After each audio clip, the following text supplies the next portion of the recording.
Acre കണക്കിന് ക്ഷേത്ര ഭൂമികൾ നഷ്ടപ്പെട്ടതിന്റെ വിവരങ്ങൾ മറച്ചുവെച്ച് ദേവസ്വം ബോർഡുകൾ ക്ഷേത്ര വസ്തുവകകളുടെ കണക്കുകൾ തേടിയുള്ള വിവരാവകാശ ചോദ്യങ്ങൾക്ക് ദേവസ്വം ബോർഡിന് മറുപടിയില്ല.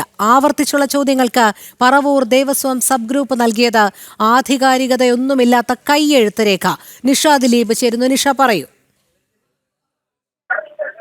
രോഹിണി, ഏക്കർ കണക്കിന് ക്ഷേത്രഭൂമികൾ നഷ്ടപ്പെട്ടതിന്റെ വിവരങ്ങൾ മറച്ചുവെക്കാനാണ് ഇത്തരത്തിൽ വിവരാവകാശ നിയമം പോലും ദേവസ്വം ബോർഡുകൾ അട്ടിമറിക്കുന്നത്. ക്ഷേത്ര വസ്തുക്കളുടെ കണക്കുകൾ തേടിയുള്ള വിവരാവകാശ ചോദ്യങ്ങൾക്ക് ദേവസ്വം ബോർഡിന് മറുപടിയില്ല.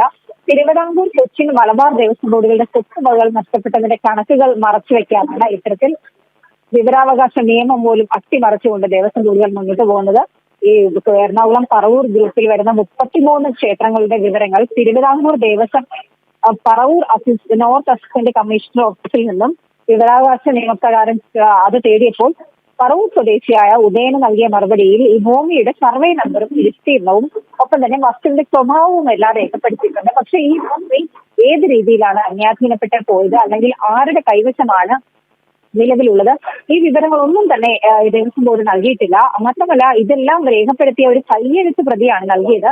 ഈ കണക്കുകൾ യഥാർത്ഥത്തിലുള്ളതാണെന്നതിനെ സാക്ഷ്യപ്പെടുത്തിയ റവന്യൂ വകുപ്പിന്റെ രേഖകളുടെ യാതൊരു പിൻബലവുമില്ല. വെറുതെ കൈയെഴുത്ത് പ്രതി എന്നുള്ള രീതിയിലാണ് ഈ കണക്ക് നൽകിയത്. ഇത് എന്ന് പറയുന്നത് ഈ സർവേ നമ്പറും വിസ്തീർണവും വസ്തുവിന്റെ സ്വഭാവവും അത് മാത്രമാണ് ഇതിൽ രേഖപ്പെടുത്തിയിരിക്കുന്നത്. ഈ റവന്യൂ വകുപ്പിന്റെ രേഖകളൊന്നും തന്നെ ഹാജരാക്കാൻ കഴിഞ്ഞിട്ടില്ല. സംസ്ഥാനത്ത് സർക്കാർ ഭൂമിയാക്കി സ്വകാര്യ വ്യക്തികൾക്കും സ്ഥാപനങ്ങൾക്കുമൊക്കെ പതിച്ചു നൽകിയത് ഏക്കർ കണക്കിന് വരുന്ന ക്ഷേത്ര ഭൂമിയാണ് എന്ന് പല സ്ഥലത്തു നിന്നും പല രീതിയിലും മനസ്സിലാക്കിയിരുന്നു. അത്തരത്തിലുള്ള രേഖകളൊക്കെ റവന്യൂ രേഖകളൊക്കെ പുറത്തു വന്നിരുന്നു.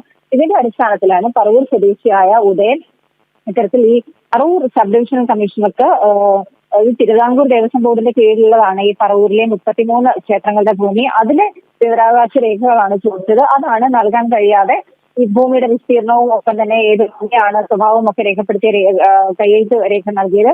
ഈ കൈവശമുള്ള ഭൂമിയുടെ വിവരങ്ങൾ, ലാൻഡ് റെക്കോർഡ്സ്, പുറമ്പോക്ക് രജിസ്റ്റർ എന്നിവയെല്ലാം ദേവസ്വം ബോർഡുകളോട് വിവരാവകാശ നിയമപ്രകാരം ആവശ്യപ്പെട്ടാൽ അതിനൊന്നും മറുപടി നൽകില്ലെന്ന് മാത്രമല്ല, ഈ മറുപടി നൽകാനായുള്ള ജീവനക്കാരില്ല എന്നാണ് ദേവസ്വം ബോർഡ് പറയുന്നത്. ഈ ജീവനക്കാരെ കാണിക്കേണ്ടാൻ പോയി എന്നുള്ള വിചിത്രമായ മറുപടി ഒക്കെ നൽകുന്നുണ്ട്. എന്തായാലും വിവരാവകാശ നിയമം പോലും അട്ടിമറിച്ചിട്ടാണ് ഇത്തരത്തിൽ ഏക്കർ കണക്കിന് വരുന്ന ക്ഷേത്രഭൂമികൾ അല്ലെങ്കിൽ അന്യാധീനപ്പെട്ടു പോയ ക്ഷേത്രഭൂമികളുടെ വിവരങ്ങളൊന്നും തന്നെ നൽകാൻ ദേവസ്വം ബോർഡ് തയ്യാറാകാത്തത്. രോഹിണി, ശരി. നിഷയാണ് വിവരങ്ങൾ നൽകിയത്. ദേവസ്വം ബോർഡിന് കീഴിലുള്ള ക്രമക്കേടുകളാണ് ജനം TV പരമ്പരയായി തന്നെ പ്രേക്ഷകരുടെ മുന്നിലേക്ക് എത്തിക്കുന്നത്. പറവൂർ ദേവസ്വം സബ് ഗ്രൂപ്പിന്റെ കീഴിൽ നടന്ന ക്രമക്കേട് എന്ന് പറയുന്നത് അന്യാധീനപ്പെട്ട ഭൂമിയുടെ വിശദാംശങ്ങൾ ചോദിച്ചപ്പോൾ യാതൊരു ആധികാരികതയുമില്ലാത്ത കൈയെഴുത്തു പ്രതികളാണ് നൽകിയത്. അതോടൊപ്പം തിരുവിതാംകൂർ ദേവസ്വം ബോർഡിന് കീഴിലെ കോടിക്കണക്കിന് രൂപയുടെ മരാമത്ത് പണികൾ നടത്തിയ 74 ഫയലുകളാണ്